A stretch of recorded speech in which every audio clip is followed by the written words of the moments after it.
Darkcast Network. Welcome to the dark side of podcasts.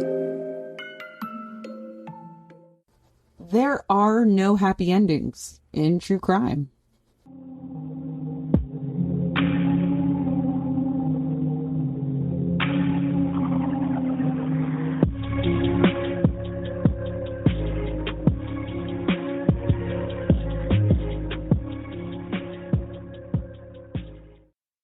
Hey everybody, welcome back to Crime Over Cocktails. I'm Tiffany, your host, and today I'm here with my friend, Dr. Joni Johnston, forensic psychologist, private investigator, and author. Hello.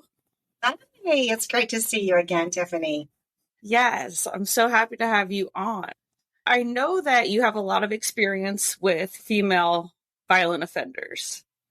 I definitely do. I often evaluate violent offenders, who for the Board of Parole or for the Superior Courts. And so I've had the opportunity to interview and talk to many women who have been convicted of violent offenders and hear their stories, and then do some comparison, I guess, in terms of, female offenders versus male offenders.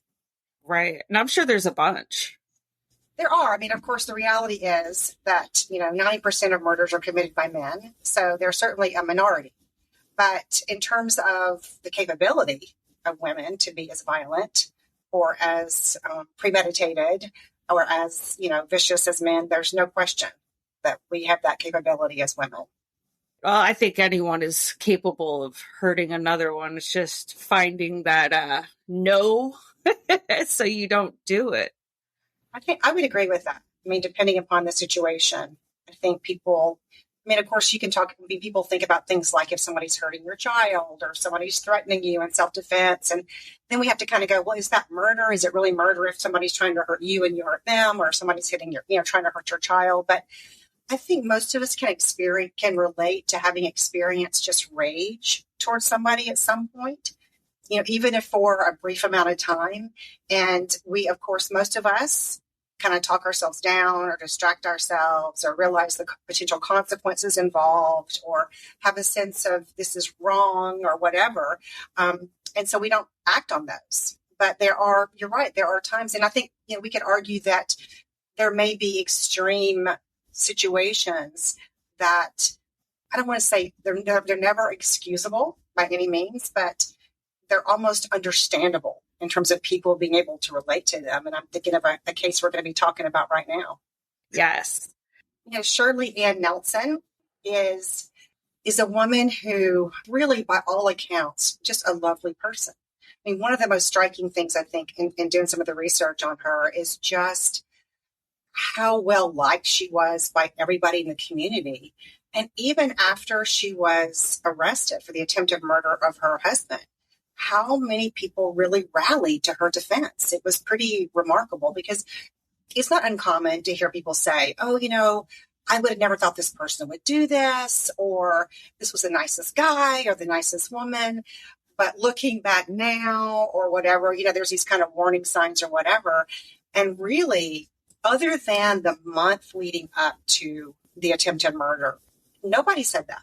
Nobody said that. And even then, and I'll tell you a little more of the story, but even then, people said, yes, she was devastated. She was beside herself. She talked about some things. I mean, she definitely made some threats, but I never thought she would go through it. Oh, wow. I didn't even know she was telling other people about those thoughts. She had told some friends, and I think they knew she was absolutely devastated. So just to kind of put a little context here, this was a woman who had been married. They had celebrated their 28th wedding anniversary in May of 1995. They'd been married for a long time. And I think Shirley was 65, I believe. And her husband was 53. So there's a 12-year age difference between them, which had never been any issue between them. And as a matter of fact, if you saw pictures of them, you would never think that. They looked exactly the same age. I mean, she was very attractive. She was very youthful. She kept herself, looking as good as possible.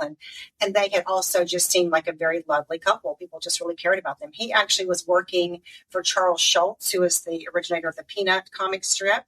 So they were, kind of living a very good life. She had worked early on in their marriage, but he had been financially successful. And she had quit working years ago. They didn't have any children. She could not have biological children. That was something that they had, I think, decided not to adopt it pretty early on in their marriage. And so they'd been very devoted to each other, had, really just incredibly close in terms of did all these hobbies together, were involved in volunteer stuff together. I mean, we're together really all the time. So from Shirley's perspective, their marriage was as solid as it ever had been. She had absolutely no inkling. And then Memorial Day weekend of 1995, her husband tells her that he has been having an affair for the past couple of months, and he does not want to be with her anymore.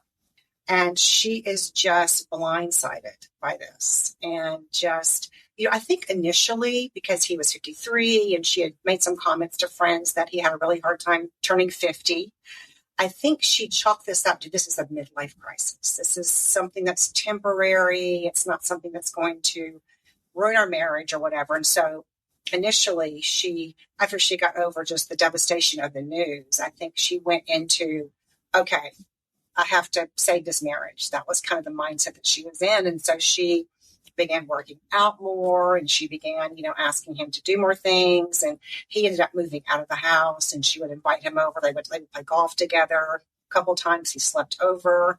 At the same time, he's talking to her about this other relationship. And so, we don't know where he was coming from in terms of, is this somebody who was ambivalent because he had this 28-year relationship? Is this somebody who's trying to let his wife down easy? We don't know, but it certainly, I think, complicated things for Shirley in terms of there wasn't a clean break initially. So there was some, ongoing contact, and that gave her hope that they were going to get back together. And so she tried everything, and she begged to go to marriage counseling, which she agreed to do. And they went for a few weeks, and she said to many, because she had just a huge network of friends that she was talking to, and this was absolutely devastating. Everybody who knew her well said, it was.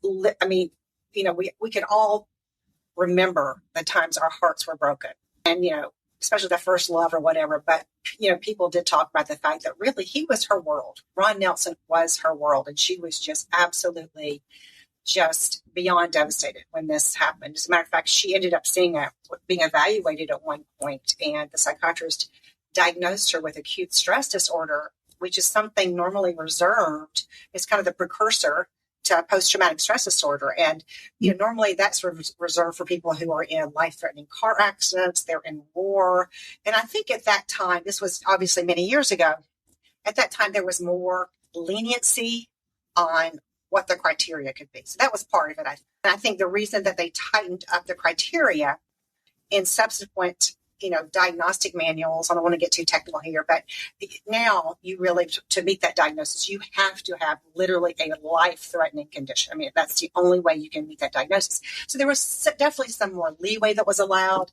So I think that was part of the reason he diagnosed her with that. But I also believe that from his perception, and not only his, but people who knew her, that she really felt like her life was at stake psychologically. Like her emotional life was at stake and her life was at stake. And so anyway, they went to counseling a few times, and she finally said to him, you're not even engaging in this. You're not participating in this. And he said, no, I'm not. I mean, he's basically saying to her, our relationship is over. And I think she really believed that, really sunk into her the earlier part of July. And she, she had said to some friends that she could not live without him. She had told him at one point that she could not live without him, and that, she had made some statements kind of alleging that, if I can't live without you, I'm not going out by myself. Now, she never directly said, I'm going to kill you if you leave me, but there were several people who said that she had made some comments like, this is not going to end well if he doesn't, come back to me. And so she really did make these elaborate plans. And this is, again, somebody who has no criminal history, of course, no rule-breaking behavior. I mean, this is somebody who's just very, very clean, but she really spends from Memorial Day, and I don't know that she started immediately, but between Memorial Day and July the 5th, she goes and she purchases a gun. There's a 2-week waiting period. She bides her time. I mean, she's very patient. about that. She asked the person to pick one out at the sales thing to pick one out. I don't know anything about guns. She has a dog that she's incredibly devoted to, who's very old and has been very sick. She has him euthanized. She gives her parrot away. She writes 10 letters to different friends, kind of basically saying, I can't live without him, including Charles Schultz, who was a very good friend of hers, as was his wife. So they had become couples friends over the years. She changed her will, left her car to somebody that I think her fitness trainer. I mean, she was incredibly methodical. Oh. I mean, very methodical. In the morning, basically, she rents a car. I think she was worried at the time that he might recognize her car, and she drove to his office. And they didn't know this at the time, but she had taken a bunch of aspirin and a bunch of, I think it's Coumadin, which is a blood thinner. He was very much prepared to, I think this really was somebody who was extremely suicidal. And she was also so angry and hurt. It was like initially the thoughts, I think, were, I'm going to kill myself. And then I think the anger kicked in and she thought, okay, I'm not going to go out by myself. I'm taking him with me. So she goes in his office and says, is he in? And she walks in and shoots him twice in the back and shoots herself in the chest. People are just completely shocked. Nobody could figure out his girlfriend, Elaine. I think the thing that I didn't mention, which I think is very significant here, is that Elaine, his girlfriend, was 41. I was going to say something like that. Wasn't she a lot younger?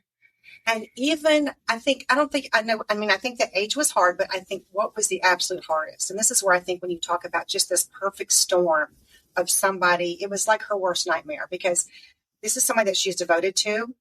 This was her third husband. She got married when she was very young. Her first husband annulled their marriage when he found out she could not have children. Her second husband had 2 other children, and she was extremely attached her whole life to her stepchildren. She was just a wonderful stepmom. They divorced after 11 years. And I think she stayed as long as she did because she adored these children. She kept a relationship with them. I don't know that he was a great husband. She certainly didn't think so. And then she meets Ron. And they had a decision, and he was like, no, I don't want to have kids. So she was so happy about that. So it wasn't just the fact that he's now, we've been married 28 years. You're the love of my life. It was, he told her that we are thinking about having children.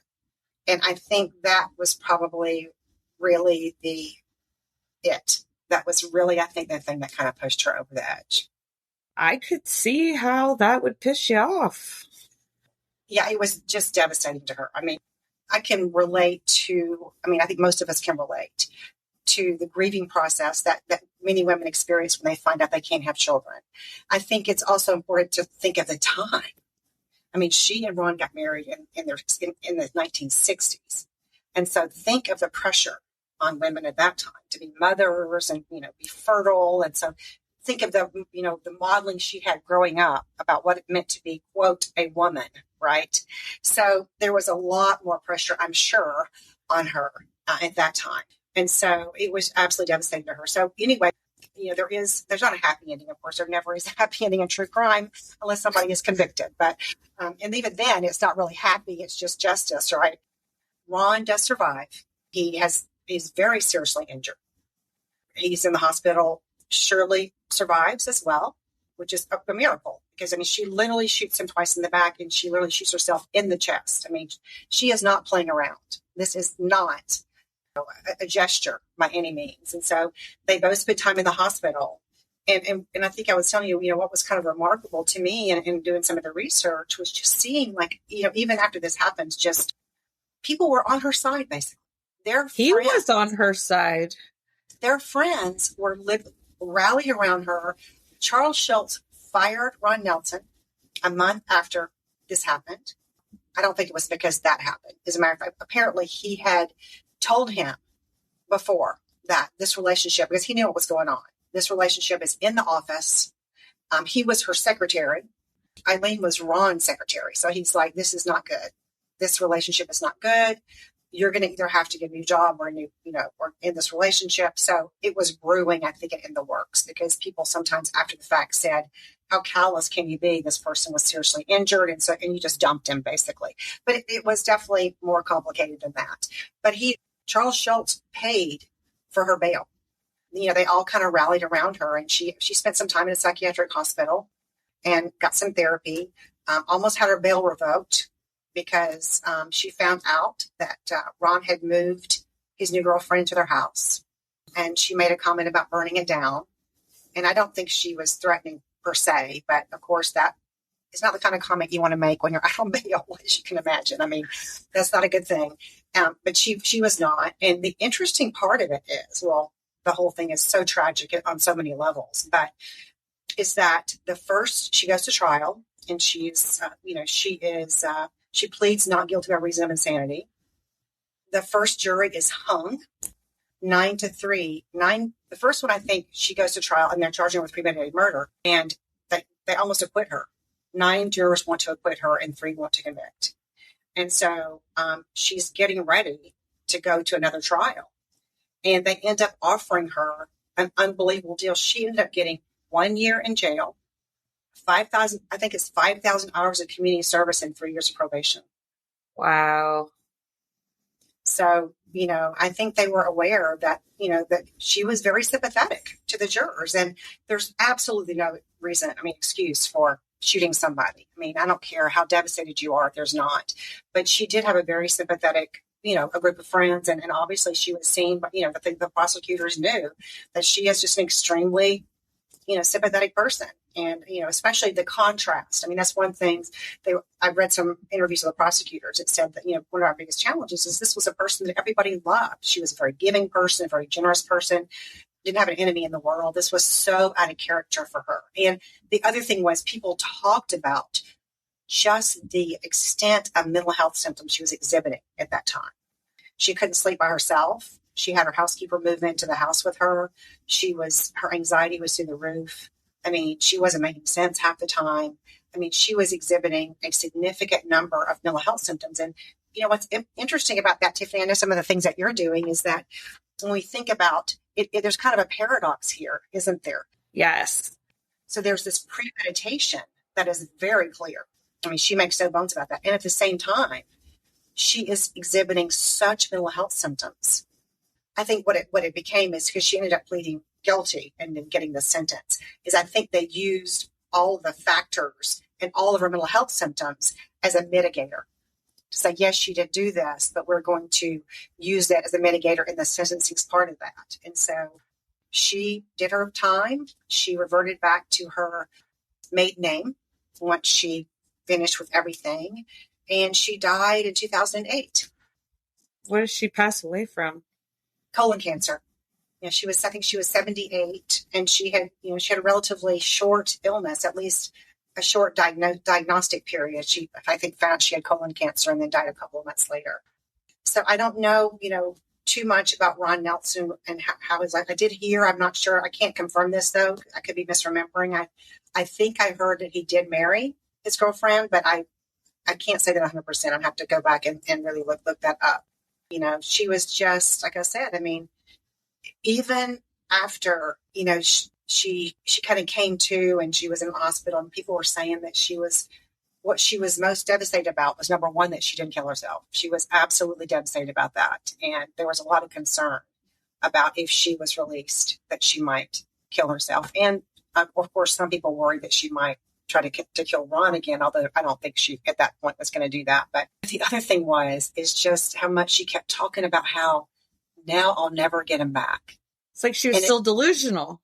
Well, I think she was aware. I don't think she was delusional, but I think what's interesting is that it was just not so much of, I really made a big mistake, or it was just more like, I really closed that. Now I've done something, like now I've done something wrong, almost in that way. And you're like, yeah, you did. I mean, right. But it was almost like, because before she really was somebody who was in some respects the victim of circumstances in terms of, her husband making a decision and falling in love with somebody else and all that.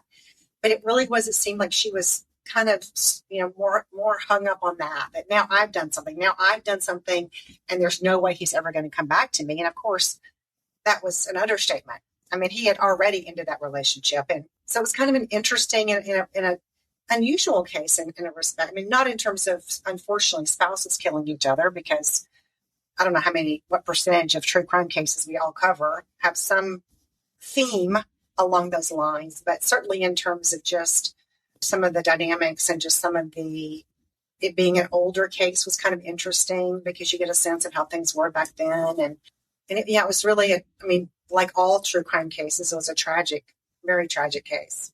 But again, they all ended up living their lives. I do think that Ron made a complete recovery. I think Shirley made a complete recovery, at least physically, and I'm hoping that she made a complete recovery emotionally. I heard that she actually wanted to shoot the girlfriend too, but she wasn't there at the office that day.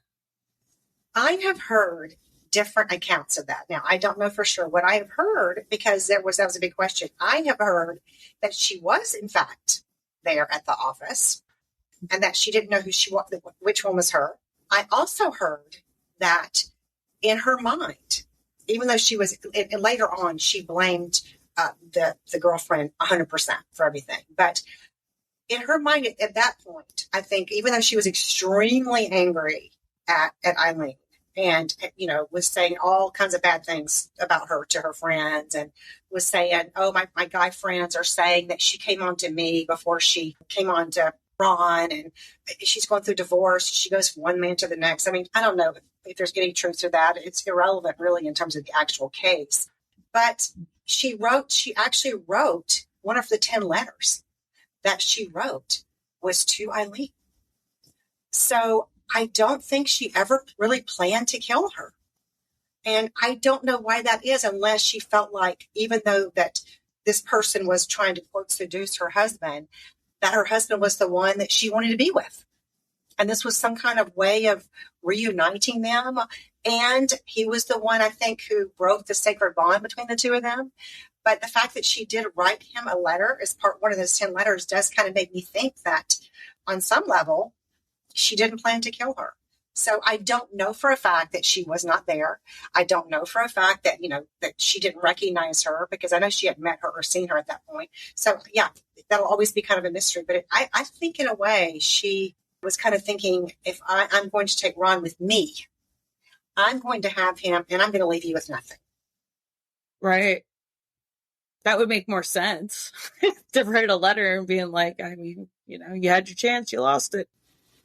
It is. It really was a very interesting case. It was interesting it's a couple of things. You see some of the cultural changes and reading back through some of the trial transcripts and things like that. And then you just realize that, we're all just people who love and hate and get angry and get hurt and get happy. And throughout time, we've always been that way, in terms of loving people and we've always had the capacity to hurt. Not that 1995 is, 500 years ago, but I was struck by, certainly not for me. I was alive and well back then. But yeah, it was just, it's just interesting because you just see some of the same, same things come up over and over again. And then you have these kind of odd, cultural things that kind of come up that seem like they're 30 years ago or 40 years ago. And it's like, but not the emotions, the emotions are exactly the same. Oh, absolutely. Now I think they would have called that a crime of passion. Yeah, maybe you're right. Although it's interesting because that was the thing. Okay. There's no doubt that she was in an emotional state when she did it. But then you think, okay, but what about all this premeditation? Is that a crime of passion? Well, of course, if you're the prosecutor, you're going to say, what do you mean a crime of passion? Tiffany, here's somebody who spent 3 weeks putting all of her ducks in a row to go in. But then if you're the defense, you are going to say, this person was so overwhelmed by her emotions, her passion for this person, her devastation, that she didn't know, she couldn't even think clearly. She couldn't make a rational decision at this point. So you can kind of argue it both ways. I could totally see that. Good luck with the juror. That'd be a rough one. At least for me, it would be. I think it's interesting because I think that times have changed in that way. I honestly feel like, because you were talking about looking at it today, I think if it was today, my guess is that she would have been convicted and she would have gotten a lengthy prison term. Because I think I think we recognize as jurors and as people now that we have a lot more choices, a lot more freedom, a lot more control over our actions. We're responsible for things. And so I don't think we see women in this situation as victims as much as they did back then. Right. Yeah. We've seen enough of it now to be like, okay, like this is not going to be your scapegoat here. Like, no. And people are so much more savvy about crimes and about motives and about, and intent and all those kind of things. We have so many people who watch true crime and watch court TV and law and crime, and they understand a lot of the legal part of things. And, if you look at it from a legal point of view, just strictly from a legal point of view, there's a pretty sound argument to say this person attempted first-degree murder. I mean, it meets all the criteria in terms of just the premeditation part of it. And you can talk about the mitigation. And I think today what would happen is, she might get, not the maximum even today, because there would be some sympathy probably in the mitigation part of it. But I can't imagine there being 9 jurors today who would be like, let's let her go. She's the poor woman, she's suffering enough or whatever they were saying in the jury room.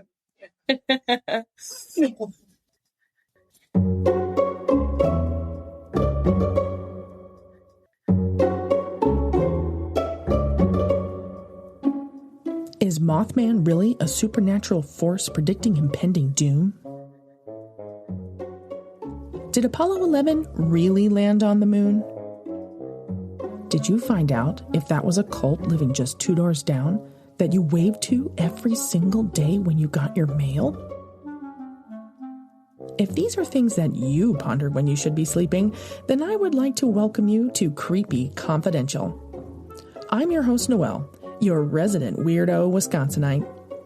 I open case files on my favorite cryptids, cults, conspiracies, and other worldly creepy, bringing you new cases, live broadcasts, and local lore. Some stories have been lost with time. Others are perhaps still happening today in your local communities, right under your very creepy noses. So get ready, creeps. It's Creepy Confidential. Speaking of being in control of your actions, we should jump to the case of Kimmi Hardy. Yeah, this is really a tough one, isn't it? It's so difficult. It's just a really, really terrible situation. And just, it's absolutely astonishing. I mean, I've read enough of these cases that they're rare. What is amazing, if you do the research, and we're talking about what they call a fetal abduction case, although I guess this is a child abduction case. In most of these cases today, they'll murder the pregnant woman and attempt almost like a cesarean. And that was not the case, in this situation. It was many years ago in the 1990s, another 1990s case where a child was abducted. But this was a woman who was married, Kimmi Hardy, was married to a man named Bob Hardy. They were married for a few years. She had told him she was pregnant. From all appearances, was pregnant. He said that she gained weight. He even said in the trial, which is kind of astonishing, that he heard the baby's heartbeat. And he put his hand on her belly, he could hear a heartbeat. And I think it just shows, wishful thinking can be very, very powerful. It really can be. But anyway, so he absolutely believed that his wife was pregnant. He was all excited. He didn't have any children. He kind of wanted a boy, but he didn't really care. But, as he said at the time, like a lot of dads would like to have a son, even though they love girls, et cetera, et cetera. And so this went on for months, for months that, she was telling him. What's interesting about this was not Kimmi's first rodeo in terms of pretending to be pregnant. She had claimed to be pregnant on multiple occasions. She had been married to a man previously who said it was just astonishing. The more facts you read this case, you're like, if this was a movie, you'd be like, this is so stupid. Nobody's going to believe this. It's like, this actually happened. So this is a woman who, I think Bob was her 4th husband. She had been married. She had 3 children. One child by her first marriage and 2 by her second marriage. After the birth of her 3rd child, or her second with her second husband, things were very tight for them financially. And he also had a child with another relationship. So they were basically trying to support. They had 3 children who were living with them. One he was paying child support. And he said, look, we cannot have any more children. We can't. We just can't do it. And he testified and said, I was the one kind of driving this show. I was. And he said, I told her we got to do something. Now, why he didn't do something, we could debate for a good amount of time. But she ended up, reluctantly, I think, but went along with that, went and got her tubes tied. And this was in, I think, 1984. So she could not have any more children that way. I mean, I guess she could have in vitro or something like that. So they get divorced, and she marries her third husband, who does not have any children, and they have children living with them. And she tells him that she's pregnant and does this elaborate hoax. Now, this time, fortunately, things do kind of move to what we're going to be talking about, which is the situation with Bob Hardy and what happened. But she starts telling him after, I don't know, maybe 6 months or 7 months of being pregnant, that the baby's having some problems with the heartbeat, and she has to go to the doctor, but she never wants him to come with her to the doctor, those kinds of things. And she literally goes to the hospital. I mean, I don't know how to this day, I don't know how she stages all this, but she literally goes to the hospital, gets in a wheelchair, has somebody, maybe it's Kimmi, call and say, I'm sorry, your baby didn't make it. So this man, her third husband, his name is, I think it's Mr. Smith, if I'm not, that's what I'm thinking, but this is her third husband. And he is very obviously devastated by this. Zachary, they had named this, it was a little boy, they named him Zachary. They have a funeral, the town shows up, they're all supporting this couple. He is a veteran. He was able to get a plot at the cemetery, the veteran cemetery, bury the baby, et cetera, et cetera. She claims to get pregnant a couple more times and miscarries. The interesting part of that is prior to her getting her tubes tied, she had not done any of this. So I think there was genuinely on her part a desire to have another baby. Because I have to tell you, in several fetal abduction cases I've read recently, it really was all about the relationship with the man. It was never about the baby. The baby was a means to an end. It just astonished me the first time I read of one of these about one of these cases, because, I understand what it's like to want a baby and not be able to conceive, or you've tried first, you just get desperate or whatever. And what was astonishing is that in several of these cases, not only did they have multiple children previously, but they were oftentimes not even parenting them. They had just kind of left them or given them to the biological fathers or whatever. And it just became clear to me that, and again, every case is different, but there are some common themes that you see. And one of the common themes that I saw in this is that it really was about the relationship, a way to cement that relationship and hold on to it. And so anyway, but I do think, and I think there was a part of that for Kimmi, but it was more, I think, about being special for him or special to him. But she did want to be a mom again. I think she did, but I think it was, so she and her third husband get divorced, and then she marries Bob Hardy. He has no children either. Not that long into their relationship, she tells him that she's pregnant, and he is just ecstatic about this. And again, this thing goes on for months and months, and they are literally they're registering, they're buying baby stuff. The interesting thing is, this all comes out later, is she's also really shopping around for a victim in this time. And she talks to one woman and says, I've got these baby clothes and I don't need them anymore. And so obviously she's not looking pregnant when she doesn't have to. I'm not quite sure how that worked, because again, both her third and fourth husband said she looked pregnant. I'm telling you, I saw her getting out of the shower. I don't know how she did it, but anyway, she approached this one woman, found out she was having a girl. And also, I think this woman was, for whatever reason, was suspicious of her. And so wouldn't go over to her house by herself. And so she just kind of disappeared, never got her the clothes, never followed up with her. And then she had actually met Teresa in 1991. The Lunds had taken over a lease that, which is horrifying when you think about it. I mean, it's bad enough to think about even doing it to somebody you don't know, but she knew this person. She knew she was pregnant. So what happened essentially is she lured her over to the house and she shot her in the back of the head. It looks like what she had done was ask Teresa to get these baby clothes out of this kind of crawl space. And when she bent down and she had the baby with her, the baby I think was about a month old, she brought the baby with her. And she literally just shot her in the back of the head, took the baby. She had done this elaborate setup before that with Bob, her husband. She had told him that she wanted to have a home birth. She didn't want to go to the hospital because they couldn't afford it. So she had kind of planned all of that. She said that she was going to have a midwife. I think she named her Elizabeth. There was never been any indication that there was such a person existed. And so she had kind of prepared all of this to kind of work for this outcome.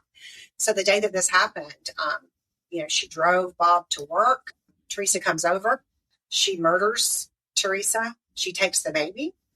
And then she calls Bob and says, I just had the baby. I had the baby in the bathtub. It was incredibly fast, labor and delivery. Elizabeth made it, but she's gone. And of course, Bob did say, I thought that was weird. Why would a midwife deliver your baby and then leave? I mean, that doesn't make any sense. But she said, I told him I was fine. And, from the very beginning, people start noticing. I mean, this baby is maybe 6 weeks old. This baby does not look like a newborn. There's no umbilical cord attached. I mean, so people start noticing that something is a little bit fishy about this. But nobody connects it to the fact that meanwhile, Teresa's husband is wondering where his wife is. And it's just such a tragic situation. They have 3 little girls. They had found out that they're having a boy. So the whole family was all excited about having a boy. And so the only positive thing that came out of this at all was that they were able to reunite the baby with his family, except for Teresa, who she murdered. And, I could go into, you can imagine, Tiffany, this thing just gets wilder and wilder. I mean, anybody who's having a funeral and inviting people from the town, I think you start thinking, well, I don't know what else would not be possible. And she does. As a matter of fact, he smells this body in the basement. And she basically gives them this crazy story about this drug deal that went wrong and how somehow she got this baby because of this. She had paid $3,000 for, she used to be a drug mule. This elaborate story. And she ends up literally talking him into helping her get rid of the body. He has no idea. And so he believes up until the fact when she finally says, the police have her completely cornered. He says to her, where's the baby? And she looks at him and shakes his head. And he knows because, again, Bob had no idea this other baby was missing, that people were looking for her. He said at one point at the trial that he had seen something on the news about police are looking for, a mom and a baby, but it never made any connection. Why would it? You've seen you think for the past 9 months or 8, whatever, get bigger and bigger. You're buying stuff for the baby. You'd never think that. And so initially, as a matter of fact, Bob almost put himself in danger because when they tracked them down, that's a whole story in and of itself. Bob is still believing the police are harassing her, that it's because of these drug dealers. And he only comes out at one point with this, like some kind of metal thing and starts waving at the police. And he could have gotten shot. And at that point is when I think when Kimmi realizes things are getting out of hand and she kind of calms him down and she does eventually tell the police the truth. And he is just, as you can imagine, just absolutely astonished by this. I can't remember how much time he got, but he ended up getting in trouble because he did help conceal the body and do all these things after the fact, but he absolutely had no idea what was going on. And like I said, even after this body shows up, which he just cannot get his head around, he believes everything that she tells him. He doesn't want to think otherwise. Would your mind even go there? No. It's like so many times, and I know you can relate to this. You just got back from Crime Con a little time ago. When something happens, especially when there's a serial killer and somebody's married to one, inevitably, people kind of go, how could she not know? Or how could he not know? And you kind of go, who would think that? Yeah, you might think, okay, my wife is fooling around on me, or my husband's cheating on me, or something is weird. But the first thing you are not going to go right to, my husband's a serial killer, or my wife's a serial killer. You know what I mean? It's just, we don't want to go there. Oftentimes, there's no doubt that sometimes people do overlook things. They look away. They don't want to see certain clues. But I think you would agree that, it would take a lot of steps in between everything is fine. And I think my husband's a serial killer. Right. I have to go on different steps to reach that conclusion. It wouldn't be A to B, unless you found something that was just extraordinary, I don't know anyone that this ever would have happened to, so I couldn't, there's no way I would even wrap my head around that. And it's just heartbreaking. He was excited for a baby that he didn't get. Now this other baby lost the mother, plus all her other children. It's so sad. And she still didn't get the baby. Yeah. It was for nothing. I mean, we talk so much in about just the ripple effect of crime. It really just keeps going, doesn't it? I mean, people recover. I'm a big believer that people are resilient and people can heal. But it just affects her children, the victim's husband. We can go on and on. Kimmi's children. Kimmy's parents. I mean, it just, the ripple effect it's just astonishing sometimes to think how many people are affected by the actions of one person. Oh, for sure. It ruined everybody's life. You're right. And you made such a good point about just you have at least two men who just longed to have a child. And to lead them on in that way is really cruel. To have this charade and to be pretending to be something that you're not. I can't think of I can't justify that under any situation. I cannot either. I did see that they found out that the boy was circumcised. So there's no way he popped out, no umbilical cord, circumcised. This is one special kid. That's such a good point. I remember reading that as well. And I think, it's funny because you and I we were just talking about the steps people have to go through. I mean, what I found myself thinking is, okay, let me think about my sister, this situation with my sister, and me going over to see my sister's new baby and seeing this child as a mom, that I'm like, there's no way. I mean, I'm trying to think, how would you, because people talked about after the fact, like, we knew something was wrong. I mean, we have kids. We know that this baby was not just born. He's pink. He's not wrinkly. He doesn't look like a new baby looks. And like you said, he's circumcised. His umbilical cord is completely gone. There's no black butt dot in the middle, and all the things that we know about. And that, I think, is, I don't know how what do you do with that? And I think what ended up happening in this situation, which is understandable, is you think something's not right here. You think, okay, what's going on?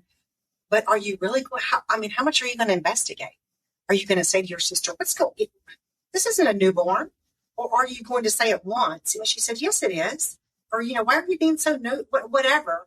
Are you going to just kind of like drop it? And that's what people did. Now, when I think more awareness came out about this other baby being missing, then people started contacting police or speaking up or whatever. Before that, I think they were like, this is so strange. I don't know what's going on, but I don't want to rock the boat, right? I don't want to be the one to kind of keep pounding it or whatever. Well, yeah, especially you think she just had a baby. She's already emotional. You're like, all right, we'll just kind of let it blow over for a little bit. And I don't know, that would be very weird. Very weird. Wouldn't it? I hadn't even thought about that. To think about the hormones that you think are flying around, which, again, any of us who've been moms, you have a lot of empathy for, because they just, it's like, you feel like your emotions are just like this, like have around you, just pulling you back and forth. That's what it was like for me after I first had a baby. It was just like, oh my gosh, I just, everything's kind of up in the air and topsy-turvy and stuff. Those emotions are flying around. And I hadn't even thought about that.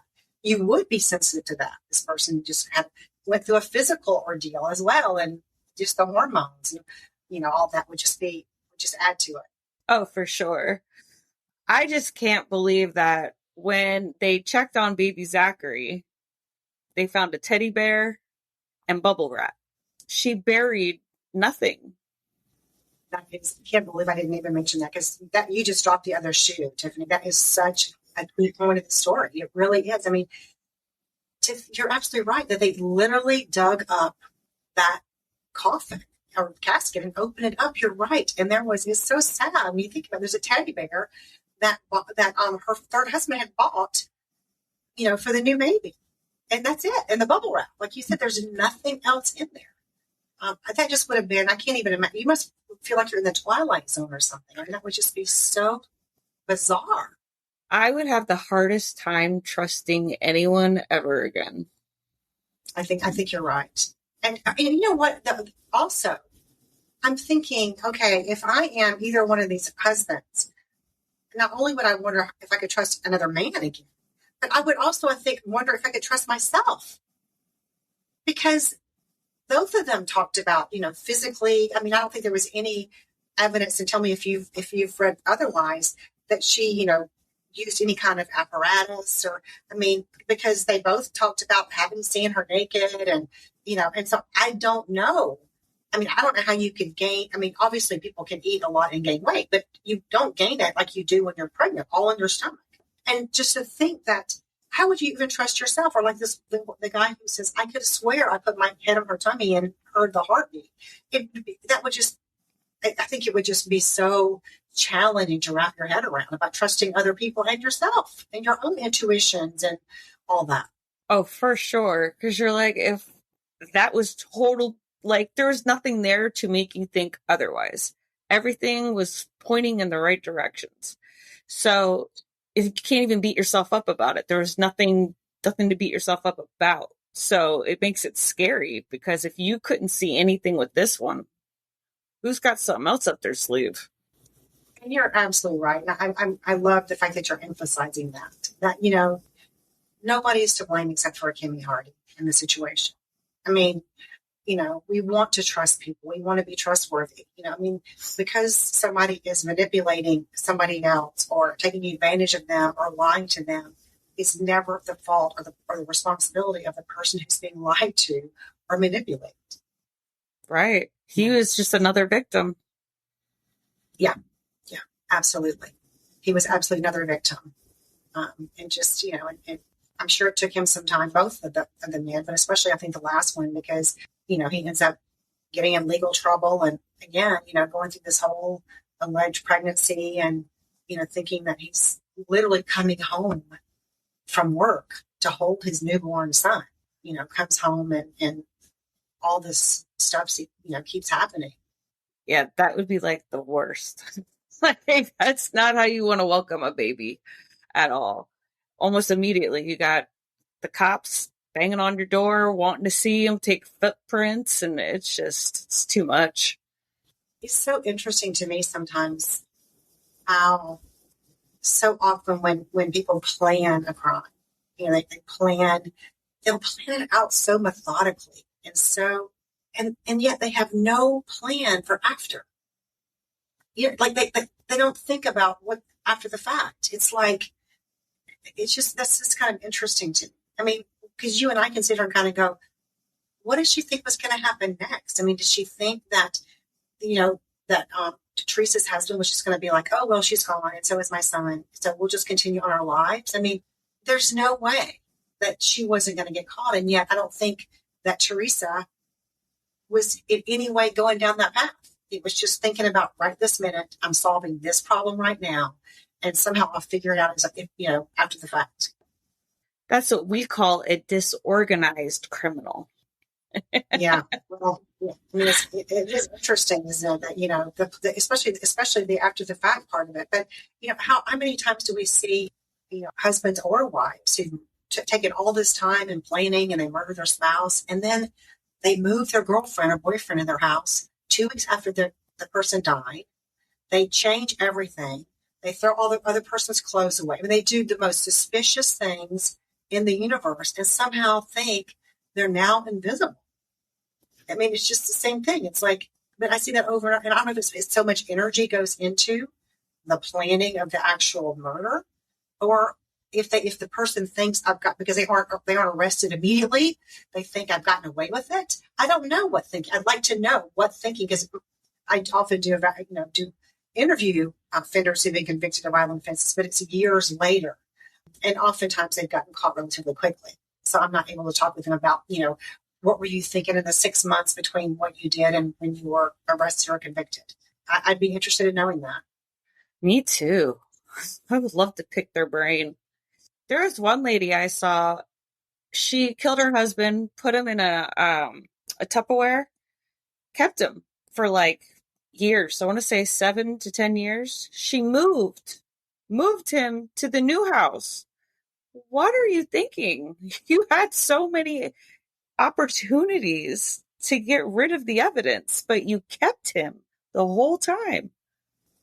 And I'm glad, really, for those of us who are not murderers, that people don't think. I mean, how many times do we see people who end up getting arrested or convicted, and then like you look on their computer and it says things like how to dispose of a dead body, and and you're kind of going, why would you use your computer, your own computer, to look up all these searches? And again, I mean, I'm glad that they do, because we want justice to be served. I mean, we want people not to murder other people. That's the first choice. Yes. And the second one is, if you do, we want you to get caught at it. So, but yeah, it is kind of mind-boggling sometimes. Although, maybe the ones who are, I don't know, more sophisticated don't get caught. I don't know. Right. Well, another thing we don't want you to do, ladies, is do not get pregnant to keep a man. Let's emphasize on that. Like, that is not what you have a child for. I've never seen a situation end well for anybody. I really haven't. I agree. And I think that kind of gets back to your talking about controlling. We can all have very strong emotions, and I know how hard it is to deal with very strong emotions, whether it's desperation or longing or whatever, but there just has to be that in between, having these strong feelings or having this desire to hold on to somebody or whatever in action. And there just has to be more in between that, I think, because you're absolutely right. It's going to, I think, people have gotten pregnant to have a man or to catch a man, but I don't think they keep a man that way. I don't think, right? Yeah, not very often. Usually you end up a single mom. Yeah. Or if you're a dad who did it just to keep the woman, you're a single dad. Goes both ways. I need to say something inspiring at the end of that. Right. It's like, this could be the most grim episode, Tiffany, that you've ever done. It was like, you're going to be getting mail like, please do not have Joni back on the show again, because we were so depressed after. I think it's good information for people to hear, because people do go through so many emotions, and every relationship might bring up new, might bring up old, but you just got to remember to keep going, and you can't force anyone to love you. You can't force anyone to be with you, and you should never want that anyways. Exactly. I remember, this is a very personal story. My father-in-law was just a gem, but he had a couple of one very difficult marriage, very difficult with my husband's mom. And so I can remember my husband teasing me right before we were getting married. He said, my dad just pulled me in the room and said, all right, son, if you have any doubts, if now is the time. You haven't walked down the aisle yet. And I looked at my husband and I said, 100%. If you have any doubts, now is the time, because you're right. It would have been devastating. I would have been crushed. But when I think about somebody going through a marriage with me or anybody else just because they've gone this far, I want somebody who wants to be with me. And I deserve somebody, just like everybody who's listening to this, you deserve somebody who wants to be with you, because you're worth it. And you deserve somebody who treats you well and wants to be with you. And if that person doesn't want to be with you, doesn't treat you well, that isn't the person for you.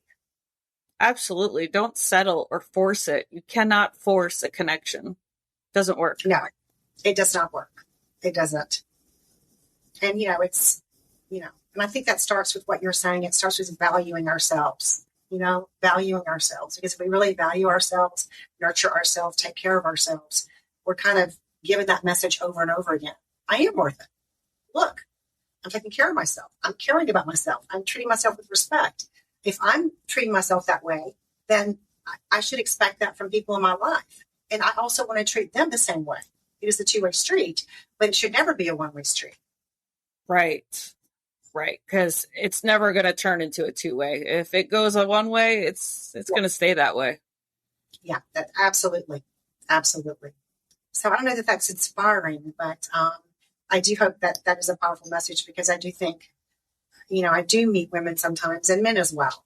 But I do think still, even in 2000, up to what you think, even in 2023, that women tend to, in general, give people the benefit of the doubt faster, and are, more likely to get caught up in a situation like that. I hear plenty of men as well. We just talked about a couple who got caught up in, some very difficult situations. But I guess also I'm a woman, so I'm very, very protective of other women. Yes. Support them. So that's the other place I'm coming from. Absolutely. You have to. Is there anything else you wanted to add, or? No, just I love being on your show again. I'm so much a fan of what you're doing, and I look forward to continuing to follow you. Oh, thank you so much. I love having you here. I could pick your brain for hours. Oh, thank you, Tiffany. Thank you guys so much for listening. And if you know somebody who maybe needs to hear these things, please share this episode with them. Make sure you're following, liking, subscribing on all the channels. Leave that 5-star review. And we'll talk crime another time. Bye.